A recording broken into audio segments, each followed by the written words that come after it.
BJP নেতৃত্বাধীন বৰ্তমানৰ কেন্দ্ৰীয় চৰকাৰে হওক বা ৰাজ্য চৰকাৰে হওক বিভিন্ন ধৰণৰ এনেকুৱা ব্যৱস্থা তেখেতসকলে গ্ৰহণ কৰিব বিচাৰিছে যি ব্যৱস্থাসমূহৰ দ্বাৰা আচলতে দেশৰ যিটো গণতান্ত্ৰিক প্ৰমূল্যবোধ সাংবিধানিক ব্যৱস্থাৰ প্ৰতি বিভিন্ন ভাবুকি মানে কঢ়িয়াই আনিছে।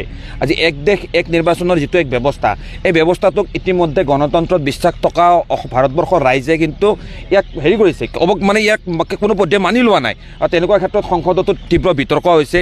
আজি যদিওবা তেখেতসকলৰ হাতত সংখ্যা আছে সংখ্যাৰ বলত তেখেতসকলে যিকোনো বিধেয়ক তেওঁলোকে তাৰ পৰা পাছ কৰি আনিব বিচাৰিছে আইন বনাব বিচাৰিছে কিন্তু ইয়াৰ বিৰুদ্ধে নিশ্চয় গণতান্ত্ৰিকভাৱে প্ৰতিবাদ হ'ব আইনীভাৱে তাত যুঁজ হ'ব। এটা দীঘলীয়া পৰিক্ৰমা আজি আৰম্ভই হৈছে এখন যিহেতু JPC লৈ গৈছে গোটেই বিষয়টো তো পৰৱৰ্তী পৰ্যায়ত নিশ্চয় আমি ABMC এই বিষয়ৰ ওপৰত আমাৰ নিজৰ প্ৰতিক্ৰিয়া স্পষ্টভাৱে ব্যক্ত কৰিম।